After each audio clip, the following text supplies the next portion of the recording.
ഒരൊറ്റ കളി ഫിഫ റാങ്കിങ്ങിൽ ഇന്ത്യ 5 സ്ഥാനങ്ങൾ മുന്നേറി. എവിടെയോ എപ്പോഴോ കരിഞ്ഞു വീണു പോയതായിരുന്നു ഇന്ത്യൻ ഫുട്ബോൾ ആരാധകരുടെ പ്രതീക്ഷകൾ മുഴുവൻ.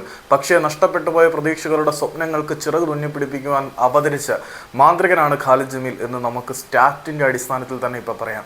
തജിക്കിസ്ഥാനെ 2-1 എന്ന സ്കോറിൽ കാഫ നേഷൻസ് കപ്പിൽ പരാജയപ്പെടുത്തി. ഒമാനെ 3-2 എന്ന പെനാൽറ്റി സ്കോറിലും പരാജയപ്പെടുത്താൻ ഖാലിദിന് പറ്റിയിട്ടുണ്ട്. ഇപ്പം ഒടുവിൽ ഇതാ ഹോങ്കോങ്ങിനെ പരാജയപ്പെടുത്തി. കാഫ നേഷൻസ് കപ്പിൽ നമ്മുടെ രാജ്യത്തിന് വേണ്ടി ഒരു ബ്രോൺസ് മെഡൽ നേടിക്കൊണ്ട് വരുവാനും ഖാലിദ് ജമീൽ എന്ന പരിശീലകന് കഴിഞ്ഞു. ആ ഒരു മാന്ത്രികൻ തൻ്റെ ടീമിനെ വിജയത്തിലേക്ക് പതിയെ കൈപിടിച്ച് നടത്തുമ്പോൾ, ഇന്ത്യൻ ഫുട്ബോളിനെ ഒരു പുനർജന്മത്തിലേക്ക് അയാൾ നയിക്കുമ്പോൾ, അയാളുടെ മുന്നണി പോരാളിയായ റയാൻ വില്യംസ് കൂടിയുണ്ട്. റയാൻ വില്യംസ് ഇന്ത്യൻ നാഷണൽ ടീമിലേക്ക് വന്ന OCE പ്ലെയർ. ഇതുപോലെ റയാനെ പോലെയുള്ള ഒരുപാട് ഇന്ത്യൻ വംശജരായിട്ടുള്ള വിദേശ താരങ്ങൾ ഇന്ത്യൻ നാഷണൽ ടീമിലേക്ക് പടികടന്ന് വന്നു കഴിഞ്ഞാൽ നമ്മൾ ഏഷ്യയിലെ നമ്പർ 1 ശക്തികളാകുന്ന കാലമൊന്നും അതിവിദൂരമല്ല.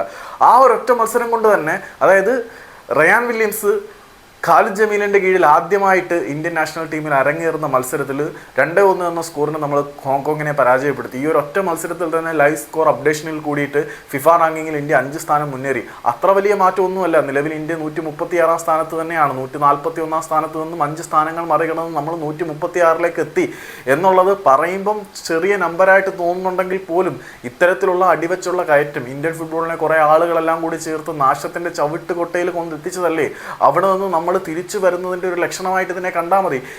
ഒരൊറ്റ മത്സരം കൊണ്ട് 5 റാങ്കിങ് സ്ഥാനങ്ങൾ നമ്മൾ മറികടന്ന് മുന്നിലേക്ക് വന്നിട്ടുണ്ടെങ്കിൽ അതിനെ നമ്മളെങ്കിലും അപ്രീഷിയേറ്റ് ചെയ്തില്ലെങ്കിൽ, നമ്മളെങ്കിലും പരിഗണിച്ചില്ലെങ്കിൽ, നമ്മളെങ്കിലും പങ്കുവച്ചില്ലെങ്കിൽ ആര് കാണാനാണ്? ഇപ്പോഴും ഇന്ത്യൻ ഫുട്ബോൾ ടീം ഒരു മത്സരം ജയിച്ചിട്ട് പോലും പല പത്രമാധ്യമങ്ങളുടെയും സൈഡിൽ ഒരു കോളം വാർത്തയായിട്ട് മാത്രമേ നമ്മൾ ഈ ഒരു വാർത്തയെ കാണുന്നുള്ളൂ. നാഷണൽ ടീം ആണ് വിജയിച്ചത്, പക്ഷേ ഒരു ഫ്രാഞ്ചൈസി ക്രിക്കറ്റ് ലീഗ് ആയിട്ടുള്ള ഇന്ത്യൻ പ്രീമിയർ ലീഗിന് കിട്ടുന്ന റവന്യൂ ജനറേറ്റ് ചെയ്യുന്നതും ബിസിനസ് ജനറേറ്റ് ചെയ്യുന്നതെല്ലാം IPL ആണ്. പക്ഷേ IPL കിട്ടുന്ന മീഡിയ വിസിബിലിറ്റിയുടെ ഒരംശം പോലും നമ്മളുടെ ഇന്ത്യൻ നാഷണൽ ടീമിൻ്റെ റാങ്കിങ് മുന്നേറ്റത്തിന് കിട്ടിയിട്ടില്ല എന്നുള്ളത് സങ്കടം നൽകുന്ന ഒരു കാഴ്ചയാണ്. അറ്റ്ലീസ്റ്റ് നമ്മളെങ്കിലും ഇതൊക്കെ പങ്കുവെക്കണം. പറ്റുവാണെങ്കിൽ നിങ്ങൾ ആരെങ്കിലുമൊക്കെ പോയി അറിയിക്കട്ടെ. ബൈ.